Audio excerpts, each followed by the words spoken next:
विशाखापट्टनम में 25/9/98 की। दूसरे पेज के मध्यार्ध में बात चल रही थी, तुम बच्चे अखबार पढ़ते हो तो तुम्हारा ख्याल चलना चाहिए, टैली करना चाहिए कि कैसे हम अखबार की खबर के आधार पर सबको समझें।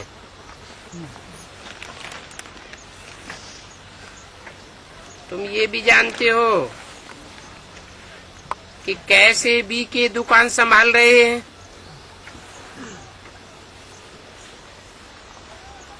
सेठ का कौन सा दुकान अच्छा चलता है और कौन सा मैनेजर अच्छा है,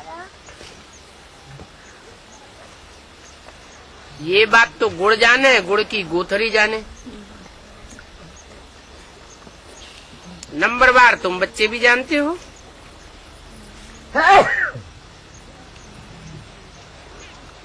ये ब्रह्मा गोथरी है,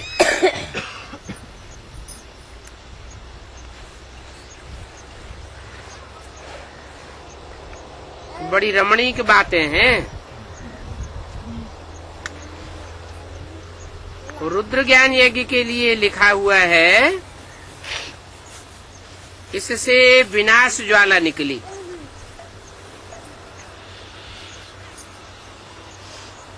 रुद्र ज्ञान यज्ञ से विनाश ज्वाला कैसे निकलेगी? ज्ञान से तो सुख शांति होनी चाहिए, विनाश क्यों होना चाहिए? ज्ञान माना क्या? कई चीज की जानकारी है, सच्चाई की जानकारी। और जब सच्चाई निकलती है तो गॉड फादर ट्रुथ कहा जाता है, वो कब प्रत्यक्ष होता है?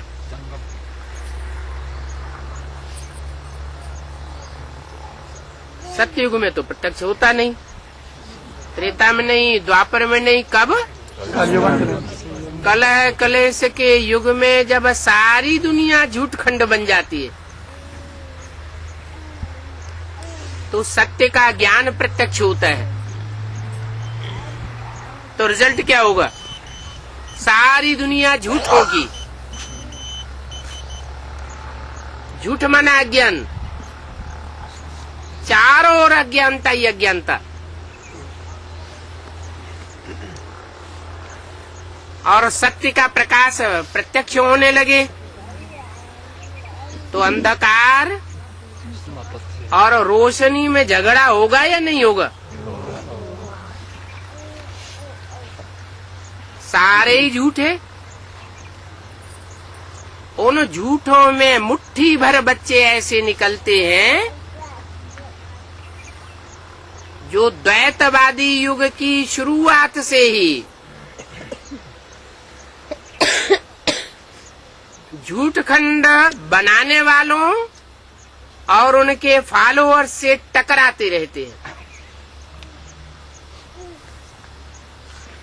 टकराते टकराते आखिरी न आकर के माया उनको भी हप कर लेती है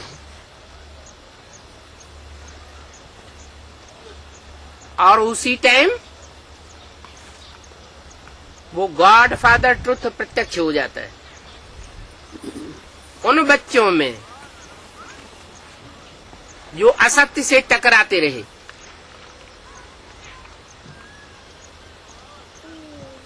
द्वैतवादी युग द्वापर युग से कौन कौन आए झूठ फैलाने वाले,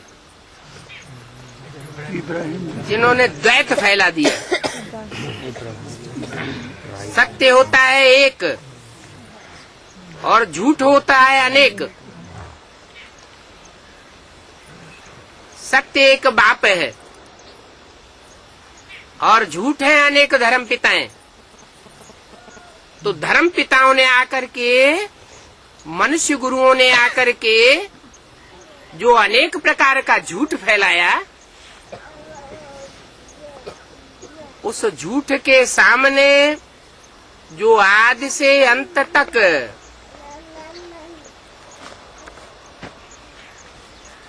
अटल होकर के लड़ते हैं, अपने धर्म को परिवर्तित नहीं होने देते।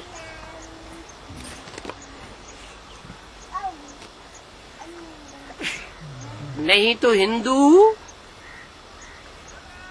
जो बने हैं, जो अपन को हिंदू कहते हैं,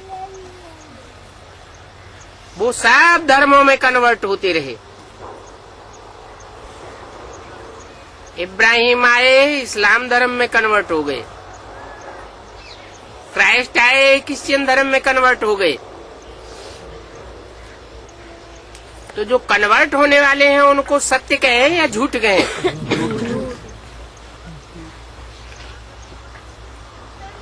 और भारतवासियों की संख्या कम होती गई। जो कम होते गए वो भी प्रभावित होते गए। आज सारा ही भारत प्रभावित है। किससे? विदेशियों से।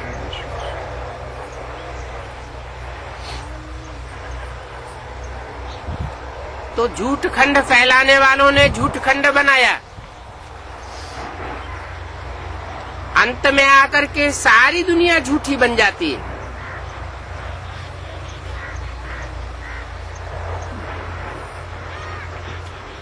अब जो थोड़े से मुट्ठी भर बचते हैं,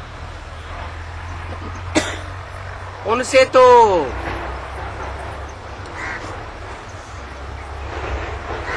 कौन आशा करेगा परिवर्तन की? मनुष्य गुरुओं में तो ताकत है नहीं जो चेंज कर सके। तो भगवान बाप को ही सृष्टि पर आना पड़ता है। वो आकर के बताते हैं सब झूठे हो गए, इस पतित दुनिया में सब पतित हो गए, एक भी पावन नहीं बचा, एक भी शुद्ध सच्चा नहीं बचा।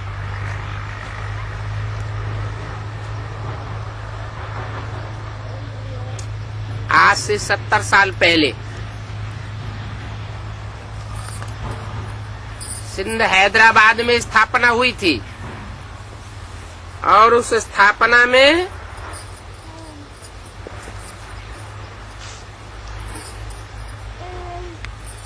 सत्य का बीज पड़ गया। सत्य का बीज पड़ा भी किन में? उन्हीं आत्माओं में सत्य का बीज पड़ा जो यज्ञ के आदि में निमित्त बने थे। नई दुनिया की शुरुआत में वो 9 लाख सितारे आसमान में जो टिमटिमाते हैं यादगार के रूप में,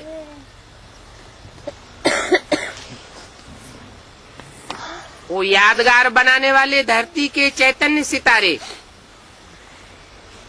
सारे संसार को ज्ञान की रोशनी देते हैं। अभी वो रोशनी देने के निमित्त बन रहे हैं। पहले भी बने थे। 70 साल पहले भी उन्होंने सत्य को स्वीकारा सिंध हैदराबाद में। फिर क्या हुआ?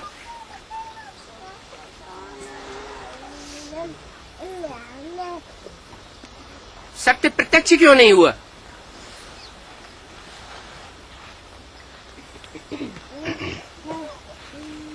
सिंध हैदराबाद में सत्य इसलिए प्रत्यक्ष नहीं हुआ कि जो भी आत्माएं निमित्त बनी हुई थी,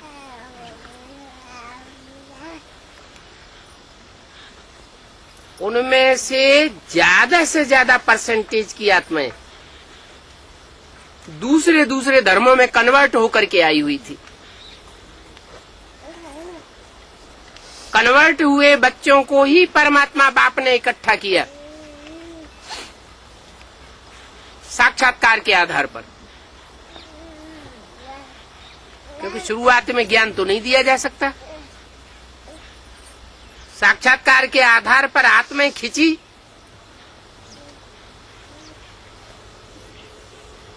अब चूंकि अलग अलग धर्मों से कनेक्टेड आत्माएं थी, दूसरे दूसरे धर्मों में कन्वर्ट हुई आत्माएं थी, कोई लंबे समय से कन्वर्ट हुई पड़ी थी और कोई थोड़े समय से कन्वर्ट हुई पड़ी थी। जो लंबे समय से कन्वर्ट हुई पड़ी थी, उन्होंने विष का बीजारोपण करना शुरू कर दिया।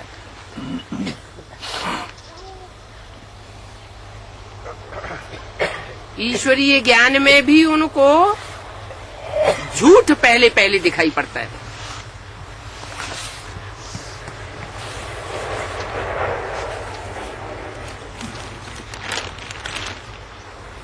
ये ईश्वरीय ज्ञान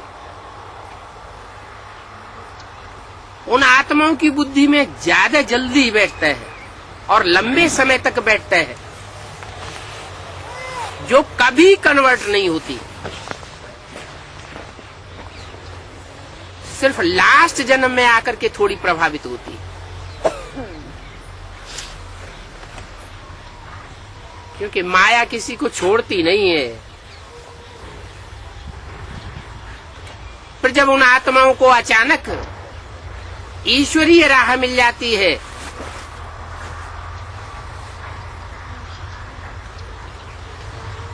तो झगड़ा होना स्वाभाविक है।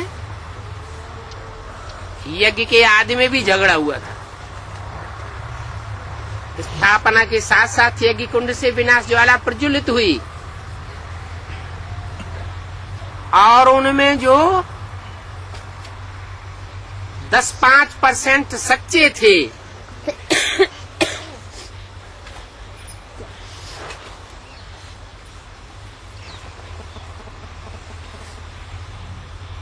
वो जल मरे।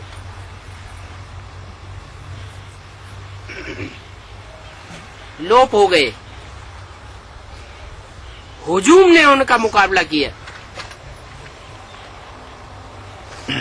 जब उनमें सच्चाई थी और उनको सच्चाई मिल गई, सत्य बाप मिल गया, तो उनको गायब होने की क्या दरकार? क्यों हिल गए? क्यों बोला राम फेल हो गया? राम अकेला फेल हो गया या उसके पीछे पीछे और भी थे राम संप्रदाय जो यज्ञ छोड़ करके चले गए? क्यों चले गए? क्योंकि झूठों की संख्या ज्यादा थी।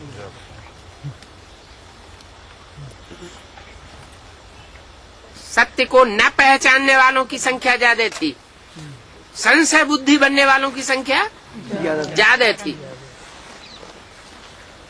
और उस लपेट में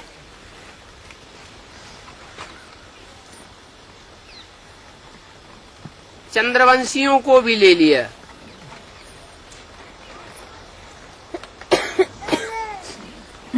किन्होंने? जो इस्लामी, बौद्धि, क्रिश्चियन आदि धर्मों में कन्वर्ट हुए थे।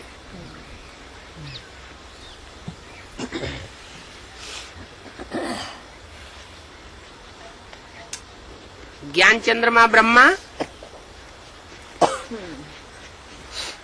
माँ का पार्ट बजाने वाली आत्मा, उसके शीतल ज्ञान प्रकाश में कीड़े मकोड़े जैसी आत्माएं भी यज्ञ में पलती रही। जो भी इस्लामी, बौद्धि, क्रिश्चियन आदि धर्मों में कन्वर्ट हुए थे 63 जन्मों में, वो सब ब्रह्मा की गोद में पालना लेते रहे और ब्रह्मा जैसी आत्माएं सहन करती रही।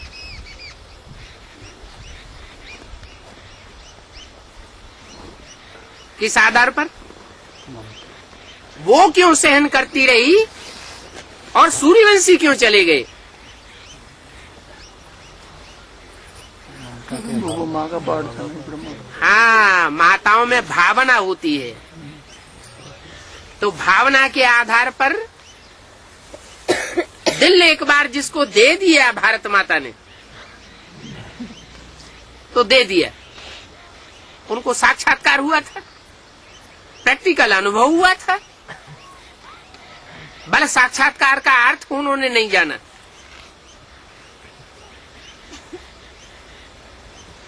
उसके लिए निमित्त राम वाली आत्मा बनी, लेकिन राम वाली आत्मा को तो साक्षात्कार नहीं हुए थे।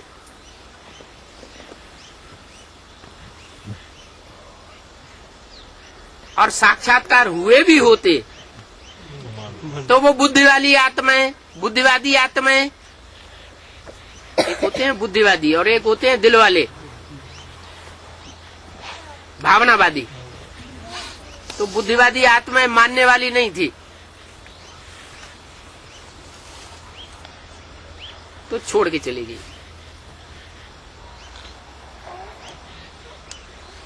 ज्ञान चंद्रमा ब्रह्मा और ब्रह्मा जैसी आत्माएं, जो भी चंद्रवंशी आत्माएं थी, वो टिकी रही।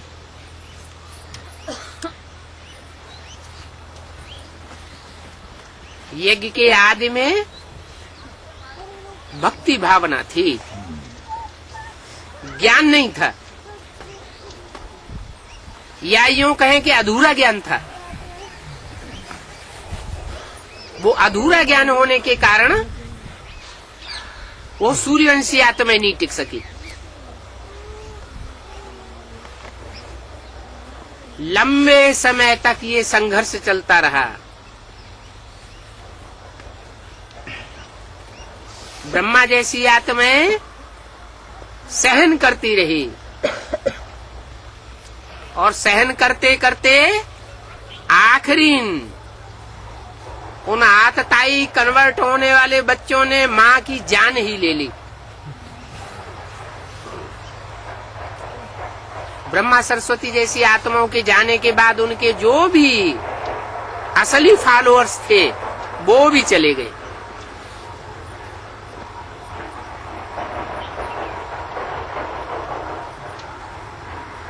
फिर रह गए नकली।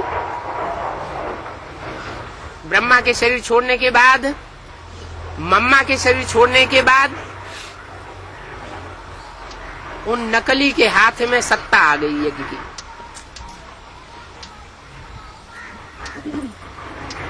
मम्मा ने शरीर छोड़ा तो मम्मा की गद्दी कोई नहीं, ऐसी शक्ति ने संभाली जो मायावी रूप था।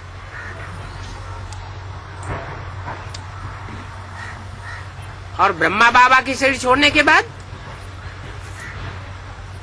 यज्ञ की शक्ति, सारी सत्ता ऐसे भाइयों के हाथ में आ गई जो दूसरे दूसरे धर्मों के नारायण बनने वाले।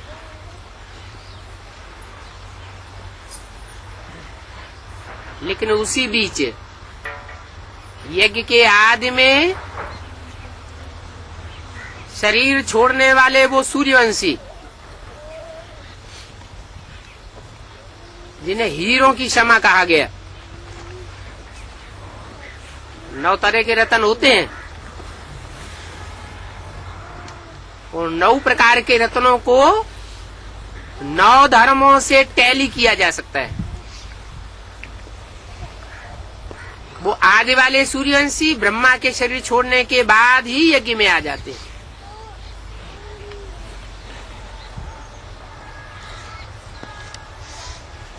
और ब्रह्मा की जैसे ही आयो, आदि ब्रह्मा की 100 साल पूरी होती है, वैसे ही ब्रह्मा मृत्युलोक में समाप्त होने के कारण अमरलोक में वो आत्मा प्रवेश कर जाती। शरीर के साथ नहीं प्रवेश कर जाती, बौद्धिक स्तर से प्रवेश कर जाती। बौद्धिक स्तर से सात्विक स्टेज में आ जाती।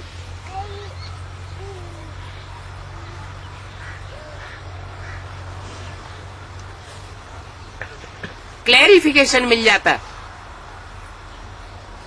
परिपक्व स्टेज में कि जो वाणी ब्रह्मा के द्वारा चलाई गई है, ब्रह्मा के मुख से जो वेदवाणी निकली, जिस वाणी का सही अर्थ ब्रह्मा ने भी भले न जाना, क्योंकि ब्रह्मा को देवी बुद्धि बोला है। जब ब्रह्मा ने ही नहीं जाना तो उनकी सहयोगिनी शक्ति कैसे जानेगी? भले बुद्धि में तीखी थी, परंतु लक्ष्यबद्ध तो ब्रह्मा ही था।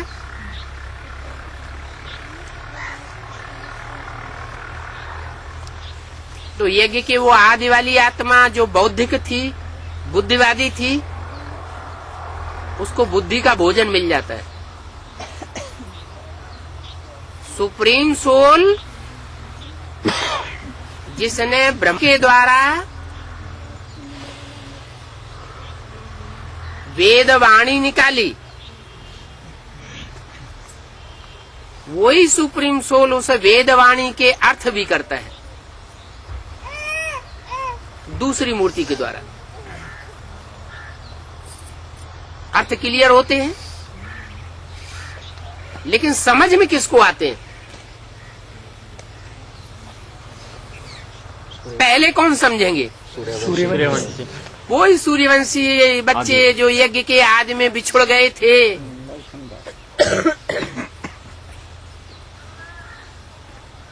वो दोबारा जन्म लेकर के यज्ञ में नंबरवार पुरुषार्थ अनुसार आते हैं और उस वाणी को कैच करते हैं,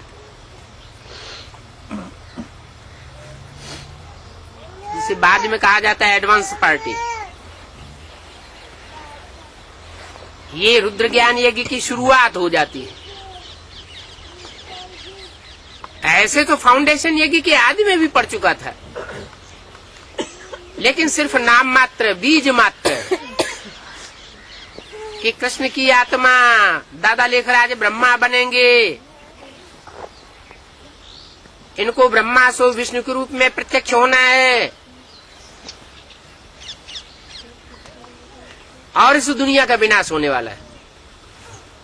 नई दुनिया आने वाली है, पुरानी दुनिया जाने वाली है।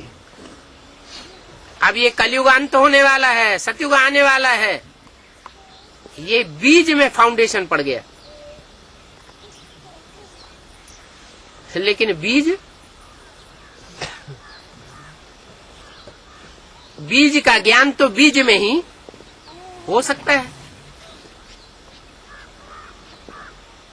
ये कोई जड़ बीज तो है नहीं। जो बीज था वो यज्ञ के आदि से बिछुड़ गया। वही बीज जब दोबारा यज्ञ में आता है तो सबसे पहले जो ब्रह्मा के मुख से वाणी निकली, उस बीज का विस्तार उस बुद्धि में होता है। इसलिए बोला सत्य एक होता है। गॉड इज वन, तो गॉड का बच्चा भी वन कहा जाता है। वो सुप्रीम सोल बाप राम वाली आत्मा के द्वारा उन मुरलियों का सारा क्लैरिफिकेशन सामने प्रत्यक्ष कर देता है। किनके सामने? उन बच्चों के सामने जो यज्ञ के आदि में भी थे या आदि में भी संघर्ष करके चले गए थे। हुजूम ज्यादा था, झूठों का मुकाबला नहीं कर सके। क्यों नहीं कर सके? क्योंकि यज्ञ के आदि में इतना ज्ञान नहीं था। और अब अभी तो ज्ञान का विस्तार इतना हो चुका है कि दुनिया की सारे जंगल की कलमें बनाओ और सारे सागर की स्याही बनाओ, तो भी ये ज्ञान खूटने वाला नहीं है।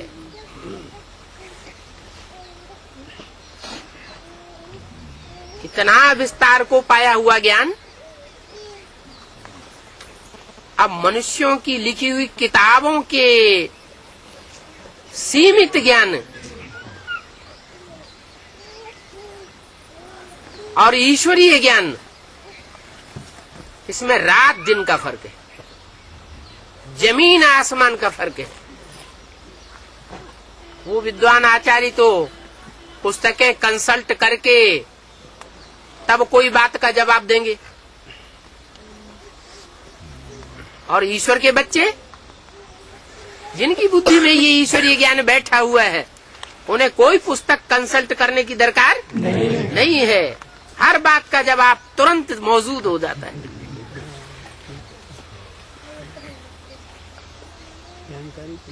तो ये ज्ञान, ये संसार के ज्ञान की सच्चाई, आत्मा के अनेक जन्मों की सच्चाई, ईश्वर की अनेक जन्मों की सच्चाई मनुष्य की बुद्धि में नहीं आ सकती। लेकिन जो ब्रह्मा के बच्चे ब्राह्मण बने और 100% पक्के ब्राह्मण बने, मुखवंशावली, गोद में पलने वाले ब्राह्मण नहीं,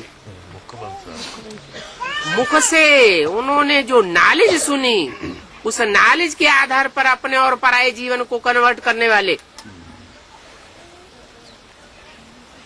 उन ब्राह्मणों से कोई मुकाबला नहीं कर सकता। लेकिन होता क्या है,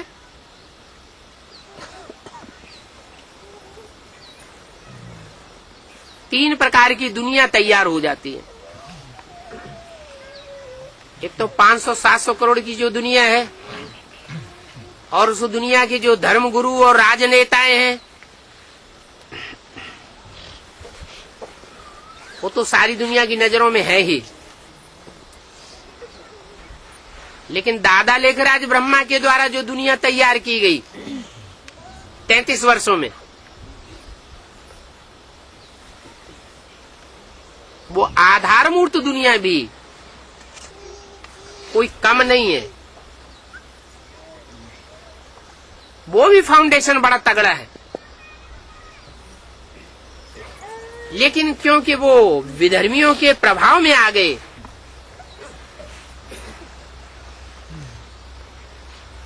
इसलिए ईश्वरीय ज्ञान से वंचित रह गए।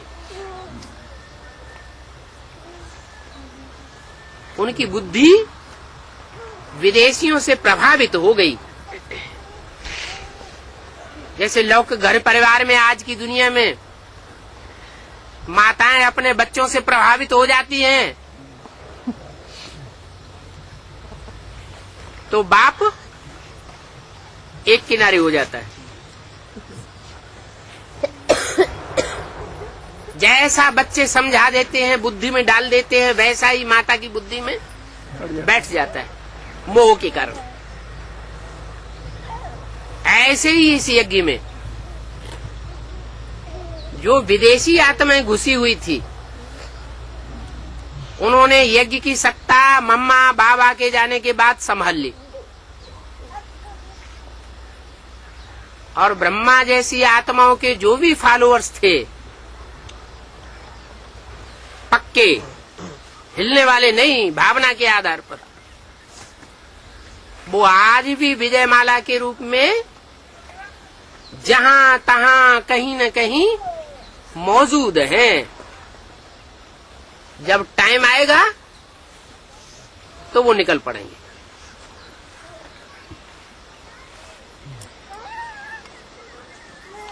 उनमें पवित्रता की पावर है। जैसे ब्रह्मा सरस्वती में पवित्रता की पावर थी, ऐसे ही वो पक्के ब्रह्मचारी हैं,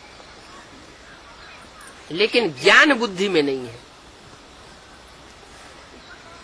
एक हिसाब से जैसे परिवार में कन्याएं होती हैं माता को फॉलो करने वाली, और कुमार होते हैं बाप को फॉलो करने वाले,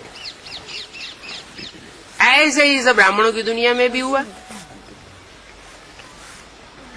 जो कन्या के स्वभाव संस्कार वाली आत्माएं हैं और पक्की सच्ची भावनावादी आत्माएं हैं, पक्का ब्रह्मा को फॉलो करने वाले ब्रह्मचारी हैं, ब्राह्मण हैं, पवित्रता को आचरण करने वाले हैं, चाहे वो पुरुष चोले में है चाहे स्त्री चोले में है,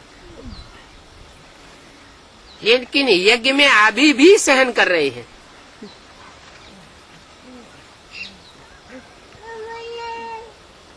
उनमें त्याग देखने में आएगा। वो सत्ता नहीं चाहने वाले, मान मर्तबा चाहने वाले नहीं हैं। कि ईश्वरीय सेवा से उनका मतलब है, और सेवा में सफलता वो जितनी दिखाते हैं उतनी सफलता जिनके हाथ में सत्ता है वो नहीं दिखा सकते।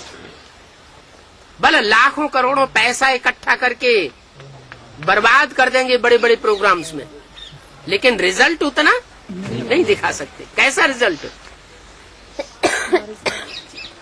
वारसदार निकालने का। वारसदार क्वालिटी की जो आत्माएं असल ब्रह्मचारी बच्चे हैं यज्ञ के अंदर, वो शुरुआत से निकालते चले आ रहे हैं।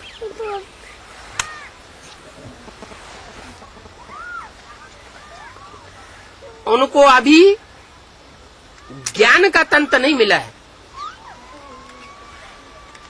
और मिला भी है तो वो अपने परंपरा के बंधन में बंधे हुए हैं। क्या हमारा जो ब्राह्मण परिवार है उसकी बदनामी न हो जाए? हम अपने परिवार की, हम अपने चंद्रवंश की बदनामी नहीं होने देंगे। लेकिन उनकी बुद्धि में ये नहीं आता है कि जो ब्रह्मा सरस्वती जैसी आत्माओं को हड़प कर जाएं, उनको भी नहीं छोड़ेंगे तो इनको छोड़ेंगे क्या? इसलिए मुरली में बोला है,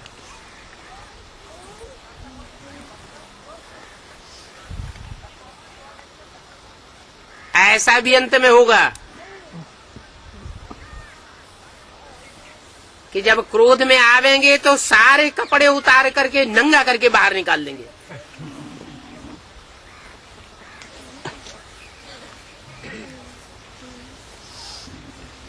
उनकी बुद्धि में ये नहीं आएगा कि इन्होंने कैसी श्रेष्ठ सेवा की है।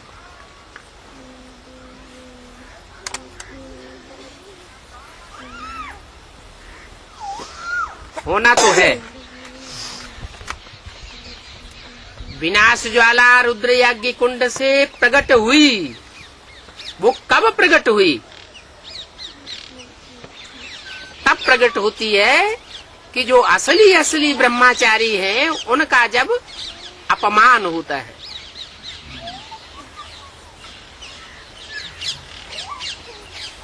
उनको जब धक्का मिलता है, कोई सहारा दुनिया में नहीं रहता, तब वो रुद्र, शिव नहीं रुद्र। क्या अंतर है शिव में और रुद्र में? रुद्र कौन है और शिव कौन है? शिव माना कल्याणकारी, रुद्र माना रौद्र रूप धारण करने वाला। सच्चाई के लिए सारी दुनिया का नरसंहार करना पड़े तो भी रुकने वाला नहीं है।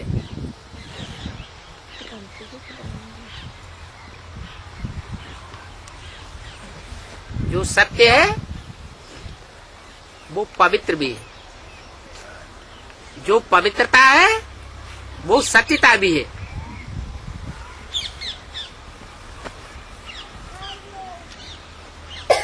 नई दुनिया के फाउंडेशन डालने वाले दो वंश हैं, सूर्यवंश और चंद्रवंश। सूर्य सामना करता है और चंद्रमा सहन करता है,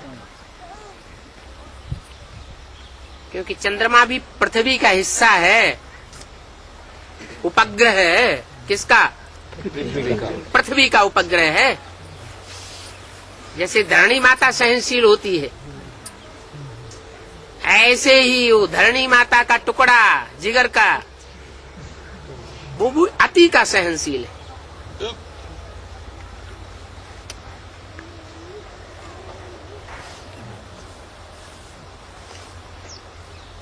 वो सहनशीलता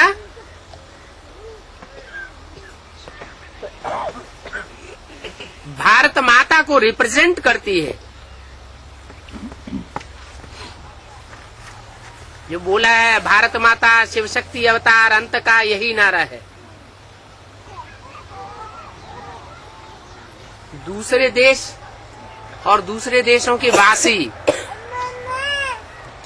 या धर्म संप्रदाय वाले इतना सहन कर ही नहीं सकते जितना भारत देश सहन करता है। भारत देश के लोग सहन करते हैं।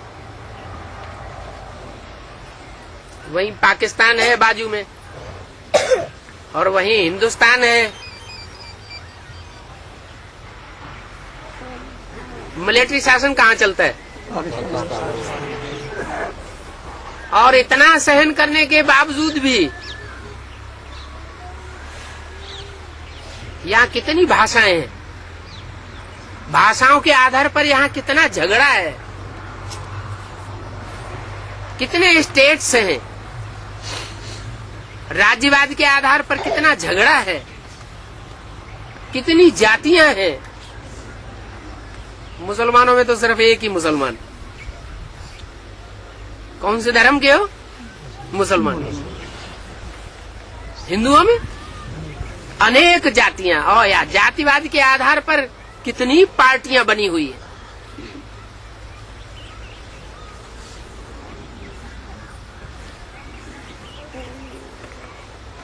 अंदर अंदर आग सुलग रही है। उसके बावजूद भी यहाँ इतने लंबे समय से प्रजातंत्र शासन चल रहा है। मिलिट्री शासन नाम मात्र के लिए थोड़े समय के लिए हुआ इंदिरा गांधी के जमाने में, वो भी इमरजेंसी लगी, मार्शल लॉ नहीं हुआ। अभी भी सहन कर रहे हैं भारत के लोग।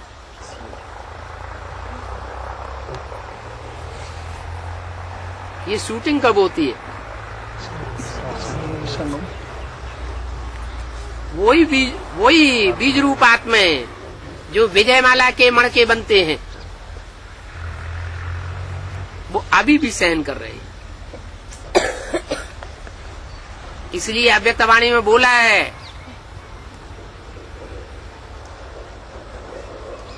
कि अभी कोई दूसरा रास्ता नहीं है, विजयमाला का आवाहन करो।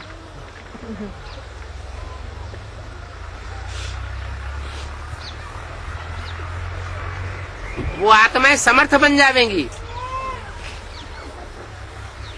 जो अभी असमर्थ होकर के रावण की जेल में पड़ी हुई है। उनमें पावर है, प्योरिटी की पावर है, ज्ञान नहीं है, अज्ञान के अंधे हैं, लेकिन पवित्रता की पावर है।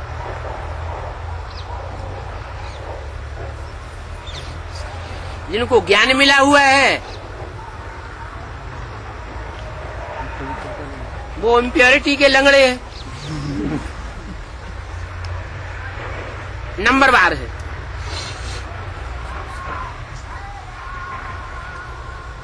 कोई भी नहीं कह सकता कि हमने काम के ऊपर जीत पा ली।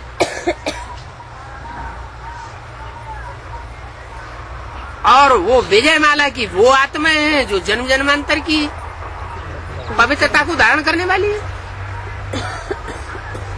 जैसे भारत की रानी है,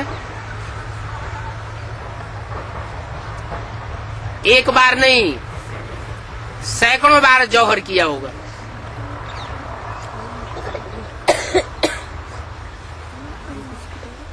इस बात की सुरक्षा के लिए, पवित्रता की सुरक्षा के लिए।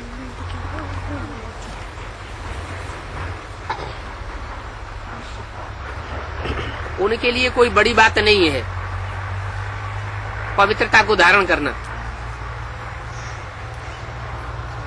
और ज्ञान धारण करना रुद्रमाला के मणकों के लिए कोई बड़ी बात नहीं है। ईश्वरीय ज्ञान को ये सहज धारण कर लेते हैं, माने ग्रहण कर लेते हैं। धारण तो नहीं, धारण तो तब कहें जब पवित्रता की पावर आ जाए। ज्ञान आया और पवित्रता नंबर बार आई तो ज्ञान का फायदा नहीं। ज्ञान भी हो और ज्ञान होने के साथ साथ पवित्रता भी सन्यासियों वाली न हो। घरगस्थ के कीचड़ में रहते हुए भी कमल फूल समान पवित्रता हो।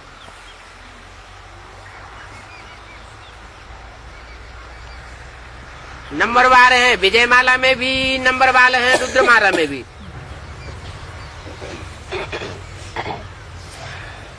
अब रुद्रमाला में भी 100% एक ही होगा और विजयमाला में भी 100% पवित्रता को धारण करने वाला एक ही होगा। रुद्रमाला में ज्ञान को संपूर्ण 100% धारण करने वाला एक ही होगा। अब अकेला चना तो बाढ़ नहीं फोड़ सकता, इसलिए बोला कि 8 और चाहिए, 7।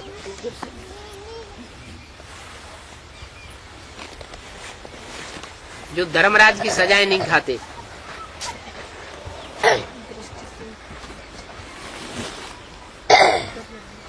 वो भी इतनी उच्च कोटि की प्योरिटी को धारण करने वाले बने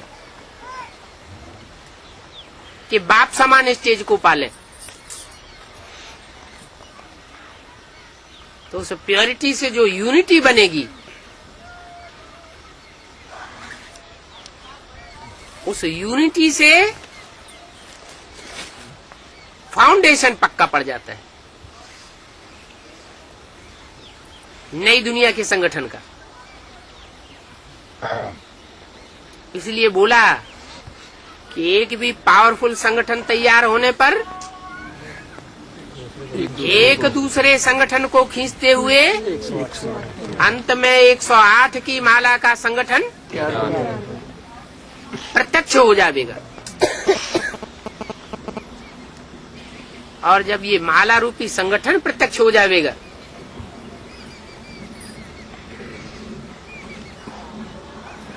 हर धर्म से खिंची हुई बीज रूप आत्माएं और हर धर्म से खिंची हुई विजय माला की विशेष आत्माएं, जब दोनों की युति मिल जाएगी, युगल मणके प्रत्यक्ष हो जाएंगे, तो उस प्योरिटी की यूनिटी का दुनिया के कोई भी धर्म वंश वाले धर्म सत्ताधीश या राज्य सत्ताधीश मुकाबला नहीं कर सके। अभी क्या हो रहा है?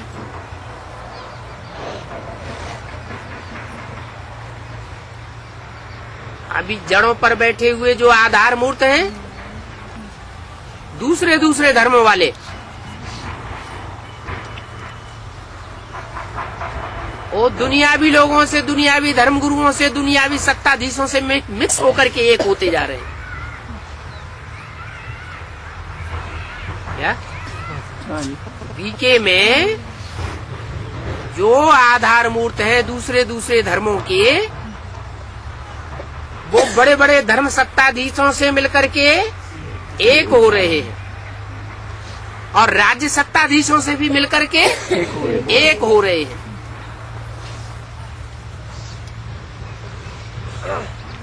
और जो बीज रूप आत्माओं का नया संगठन तैयार हो रहा है, उसमें भी जो दूसरे दूसरे धर्मों के छिलके वाली आत्माएं हैं, इम्प्योरिटी अपने अंदर होने के कारण आपस में मिलकर के एक नहीं हो सकती। कौन सी सेना है? बंदर सेना। एक तरह के बंदर नहीं होते हैं, भांति भांति के बंदर होते हैं।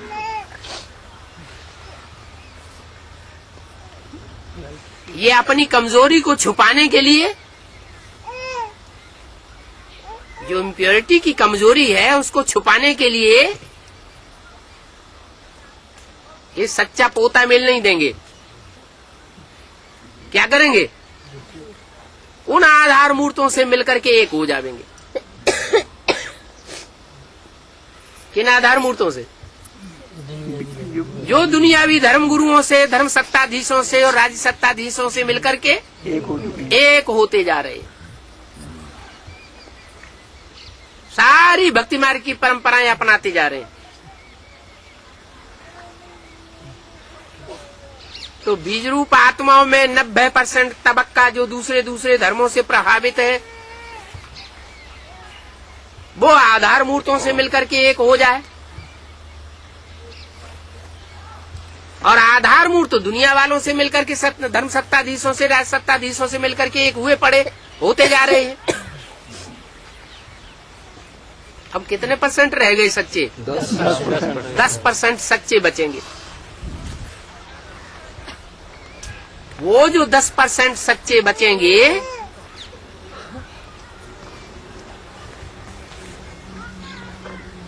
और उनको भी महामंत्र मिला हुआ है। क्या?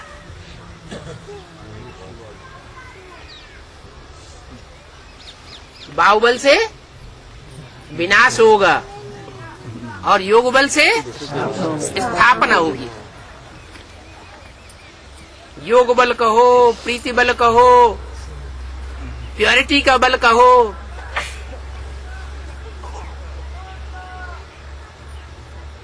फिर रिवॉल्यूशन कैसे होगा?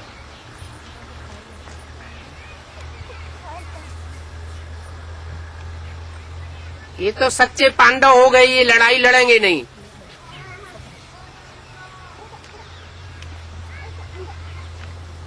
उधर जो बीज रूप आत्माएं जिनको एडवांस ज्ञान मिला हुआ है, उस एडवांस ज्ञान को वहां वितरित करेंगी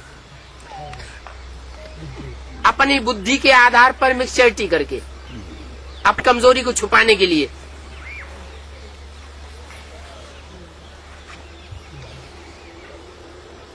तो विष कहां फैलेगा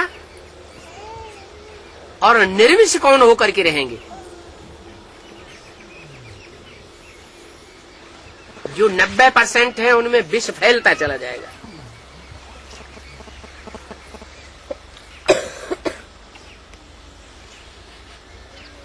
ज्ञान के रूप में अज्ञान की बाढ़ आ जाएगी। जैसे जल तो अच्छी चीज है, जल मुहैया होता है तो फसल बहुत अच्छी होती है।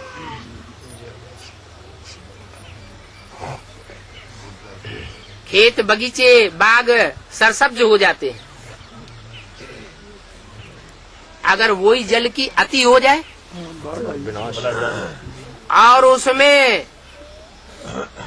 देह अभिमान रूपी मिट्टी मिल जाए, जैसे बाढ़ आती है ना, तो पानी में क्या मिक्स हो जाता है?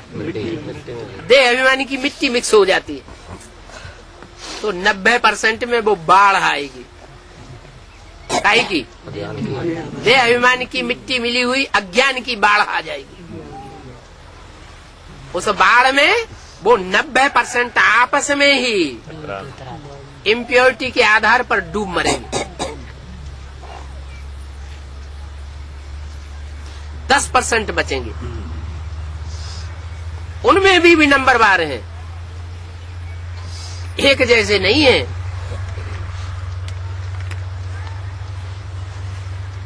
सब हीरे नहीं हैं।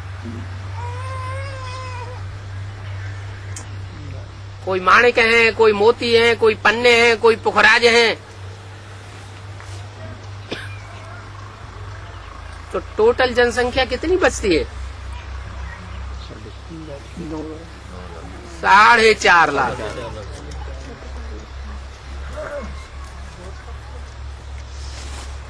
बाकी सब रिवॉल्यूशन में मारे जाएंगे। इतना बड़ा भारी रिवॉल्यूशन हो जाएगा। इसलिए बोला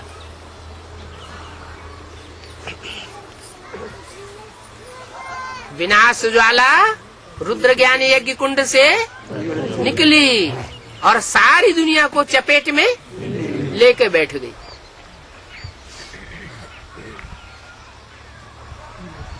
क्यों इतना झगड़ा होगा? इतना दुनिया में खून खराबा क्यों होगा?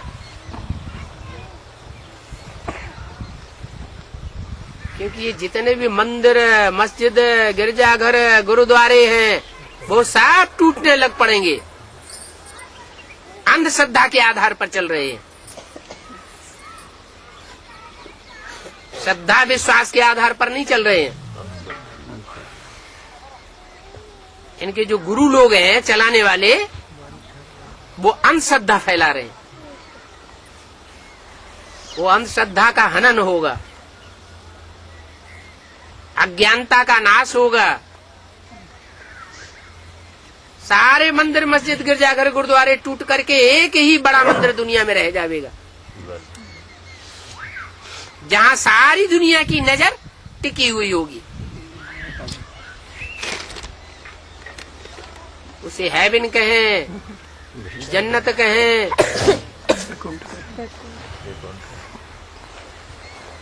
अलग अलग नाम दे दिए हैं अलग अलग धर्मों में।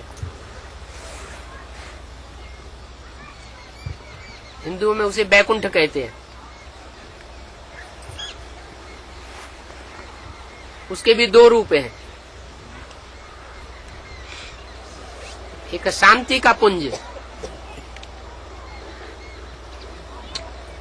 और एक सुख का आगार।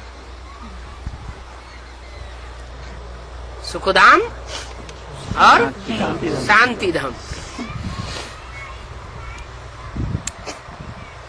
सुखधाम को मानने वाले बहुत थोड़े और शांति धाम को मानने वाले बहुत ज्यादा निकलेंगे। वो शांति ही चाहेंगे, वो सुख नहीं चाहेंगे। जैसे सन्यासी लोग क्या कहते हैं? सुख काग विष्टा समान। स्वर्ग के सुख काग विष्टा समान। उनकी बुद्धि में ही नहीं बैठता। क्या?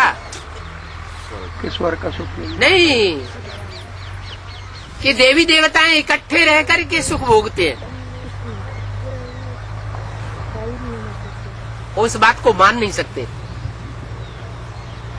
अगर मानते तो घर बार में रहते ही सुख भोग लेते।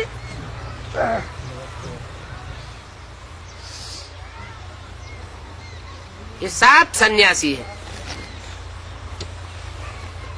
सूर्यवंश और चंद्रवंश को छोड़ करके।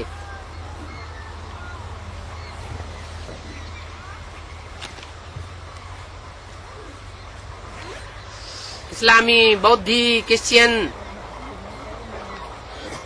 सब सन्यासी हैं। सिख धर्म में भी सन्यास फैला।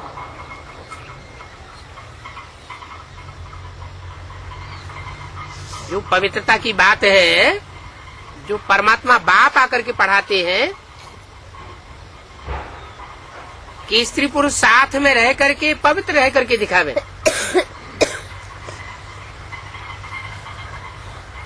सिखों में सिर्फ इतनी बात पालन की है कि एक नारी सदा ब्रह्मचारी।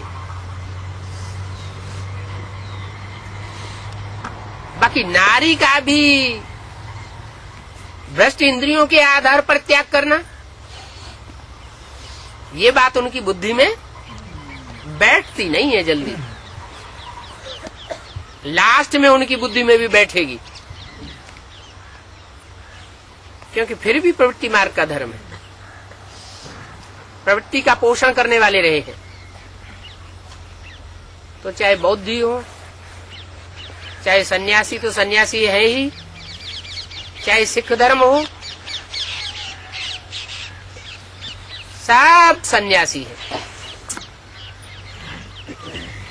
हद के सन्यासी।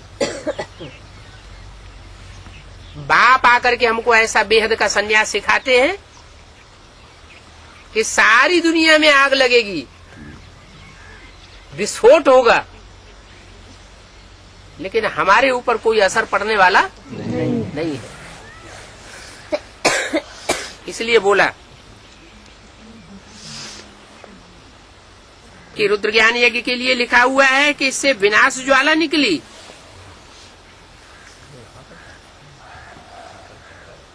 वो लोग यज्ञ रचते हैं शांति के लिए। कोई अकाल पैदा हो जाएगा, महामारी फैल जाएगी, तो यज्ञ शुरू कर देते हैं, मेटेरियल यज्ञ।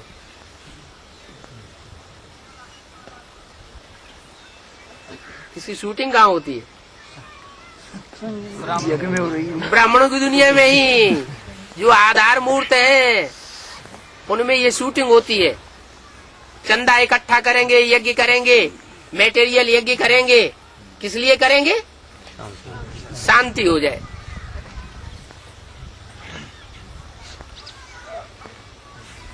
तो वह यज्ञ करते हैं शांति के लिए। और ये तुम्हारा यज्ञ है सच्चा सच्चा यज्ञ। उन ब्राह्मणों के तो अनेक सेठ होते हैं। क्या कलकत्ते में मेगा प्रोग्राम करेंगे, सेठ अलग होगा। दिल्ली में मेगा प्रोग्राम करेंगे, सेठ अलग होगा। बंगलौर में मेगा प्रोग्राम करेंगे, सेठ अलग होगा। और तुम्हारा एक ही सेठ। तुम्हारा तो एक ही सेठ है।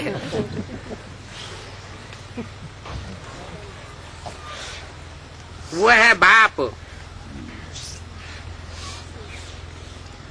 रुद्र है।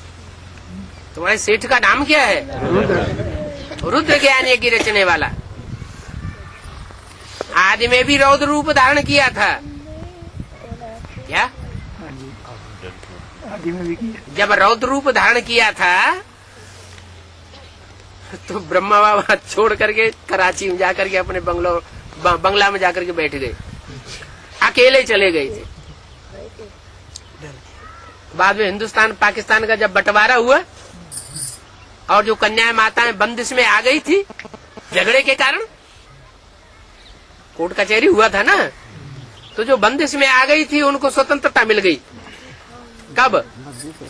हिंदुस्तान पाकिस्तान के बंटवारे के टाइम, खून खराबा जब हुआ, उनको स्वतंत्रता मिली और वो जाकर के कराची में सब इकट्ठी हो गई। तो यज्ञ के आदि में भी संकल्पों का खून बहा था ब्राह्मणों की दुनिया में। वो तो आदि थी। क्या? तो आदि थी। वो असली स्वर्ग नहीं स्थापन हुआ था। कैसा स्वर्ग स्थापन हुआ था? मॉडल बना था। नकली स्वर्ग स्थापन हुआ था, नक्शा बना। नक्शा भी नहीं, क्योंकि असली स्वर्ग का नक्शा इस्लामी नहीं बना सकते। इस्लामी, बौद्धी, क्रिश्चियन वो असली स्वर्ग का नक्शा नहीं बना सकते। असली स्वर्ग का नक्शा बनाने वाले सूर्यवंशी और चंद्रवंशी ही होंगे,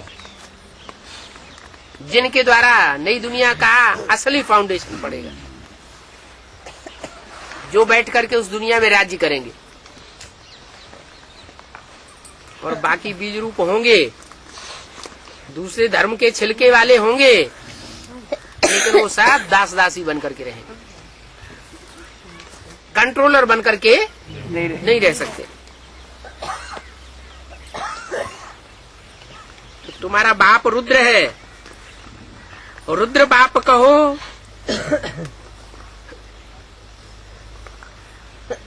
शिव कहो, सोमनाथ कहो। क्या? सोम किसे कहते हैं? सोम माना चंद्रमा, नाथ माना चंद्रमा का भी स्वामी। तो ये रुद्र ज्ञान यज्ञ है, उसने ज्ञान यज्ञ रचा है तुम्हारे सेठ ने। जिस ज्ञान यज्ञ में तुम बैठे हो वो नहीं बैठे हैं, तुम बैठे हो। वो यज्ञ तो 2-4 दिन चलेगा, महीने 2 महीने चल सकता है। और ये यज्ञ तो अंत तक, जब तक सारी दुनिया इसमें स्वाहा न हो जाए तब तक चलता ही रहेगा। ये तुम्हारा रुद्र ज्ञान यज्ञ तो बहुत बड़ा है,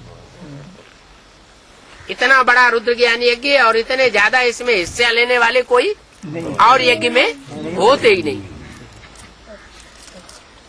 इसमें तो टाइम लगता है। क्या वो यज्ञ रचते हैं, कोई प्रदर्शनी लगाएंगे, कॉन्फ्रेंस करेंगे, बड़ा मेला करेंगे, मेगा प्रोग्राम करेंगे, ज्यादा से ज्यादा महीने 2 महीने। और ये उनका है मेटेरियल यज्ञ, और तुम्हारा है ज्ञान यज्ञ। वो भीख मांग मांग करके चंदा इकट्ठा करके करते हैं, और तुम अपने ही तन मन धन से ये रुद्र ज्ञान यज्ञ रचते हो। किसी से कोई चंदा लेने की दरकार, भीख मांगने की दरकार नहीं। ओम शांति।